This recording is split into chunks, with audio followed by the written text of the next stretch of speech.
The tears dropped, large and round, from Ruth's eyes. She could not help it. How could she? "We were happy then," continued he, gaining confidence from the sight of her melted mood, and recurring once more to the admission which he considered so much in his favour. "Can such happiness never return?" Thus he went on, quickly, anxious to lay before her all he had to offer, before she should fully understand his meaning. "If you would consent, Leonard should be always with you, educated where and how you liked; money, to any amount you might choose to name, should be secured to you and him. If only, Ruth, if only those happy days might return." Ruth spoke. "I said I was happy, because I had asked God to protect and help me. And I dared not tell a lie. I was happy. Oh, what is happiness or misery, that we should talk about them now?" Mr Donne looked at her as she uttered these words, to see if she was wandering in her mind; they seemed to him so utterly strange and incoherent. "I dare not think of happiness. I must not look forward to sorrow. God did not put me here to consider either of these things." "My dear Ruth, compose yourself. There is no hurry in answering the question I asked." "What was it?" said Ruth. "I love you so, I cannot live without you. I offer you my heart, my life. I offer to place Leonard wherever you would have him placed. I have the power and the means to advance him in any path of life you choose. All who have shown kindness to you shall be rewarded by me, with a gratitude even surpassing your own. If there is anything else I can do that you can suggest, I will do it." "Listen to me," said Ruth, now that the idea of what he proposed had entered her mind. "When I said that I was happy with you long ago, I was choked with shame as I said it; and yet it may be a vain, false excuse that I make for myself. I was very young. I did not know how such a life was against God's pure and holy will; at least, not as I know it now; and I tell you the truth, all the days of my years since I have gone about with a stain on my hidden soul, a stain which made me loathe myself, and envy those who stood spotless and undefiled; which made me shrink from my child, from Mr Benson, from his sister, from the innocent girls whom I teach; nay, even I have cowered away from God Himself. And what I did wrong then, I did blindly to what I should do now, if I listened to you." She was so strongly agitated that she put her hands over her face, and sobbed without restraint. Then, taking them away, she looked at him with a glowing face, and beautiful, honest, wet eyes, and tried to speak calmly, as she asked if she needed to stay longer. She would have gone away at once, but that she thought of Leonard, and wished to hear all that his father might have to say.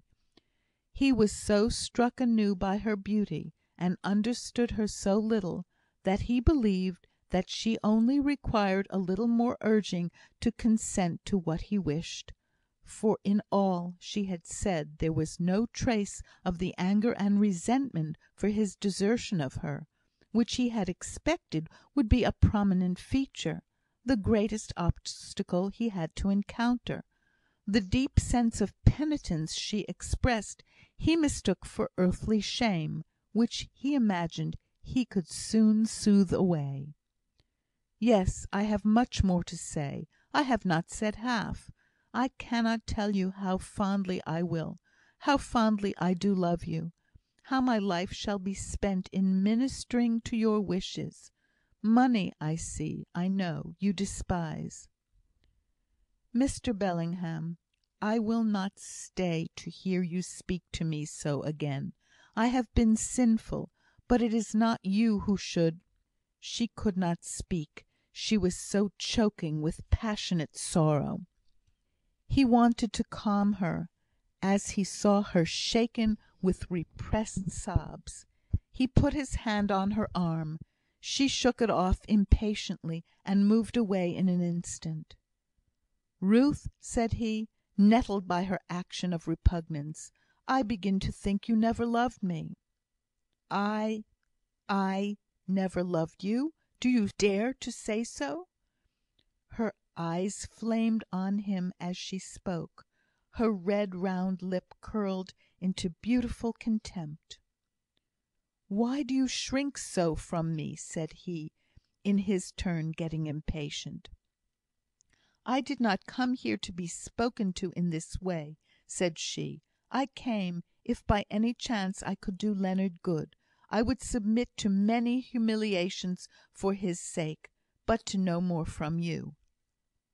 "Are you not afraid to brave me so?" said he. "Don't you know how much you are in my power?"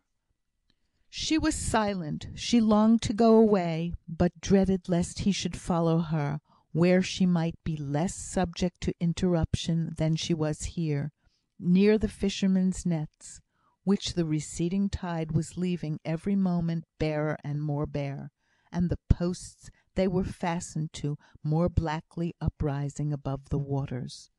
Mr Donne put his hands on her arms as they hung down before her, her hands tightly clasped together.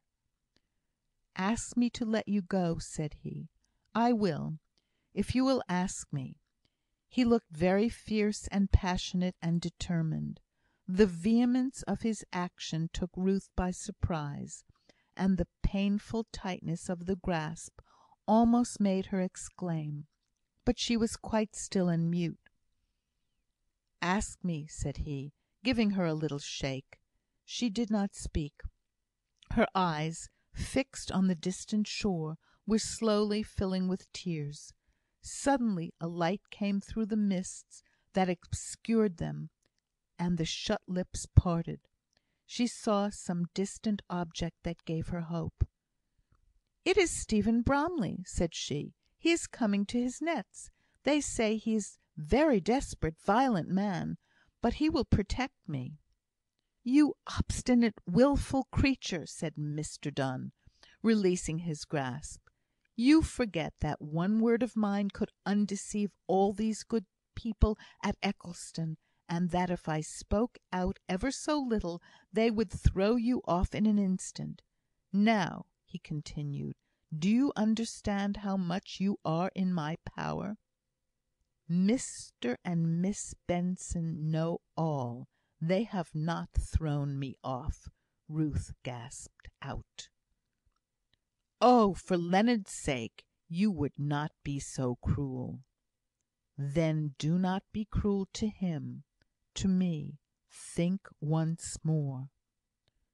"I think once more." She spoke solemnly. "To save Leonard from the shame and agony of knowing my disgrace, I would lay down and die. Oh, perhaps it would be best for him for me if I might. My death would be a stingless grief. But to go back into sin would be the real cruelty to him. The errors of my youth may be washed away by my tears. It was so once, when the gentle, blessed Christ was upon earth. But now, if I went into wilful guilt, as you would have me, how could I teach Leonard God's holy will? I should not mind his knowing my past sin, compared to the awful corruption it would be if he knew me living now, as you would have me, lost to all fear of God." Her speech was broken by sobs. "Whatever may be my doom, God is just. I leave myself in His hands. I will save Leonard from evil. Evil would it be for him if I lived with you. I will let him die first." She lifted her eyes to heaven, and clasped and wreathed her hands together tight. Then she said, "You have humbled me enough, sir. I shall leave you now." She turned away resolutely. The dark grey fisherman was at hand. Mr Donne folded his arms and set his teeth, and looked after her. What a stately,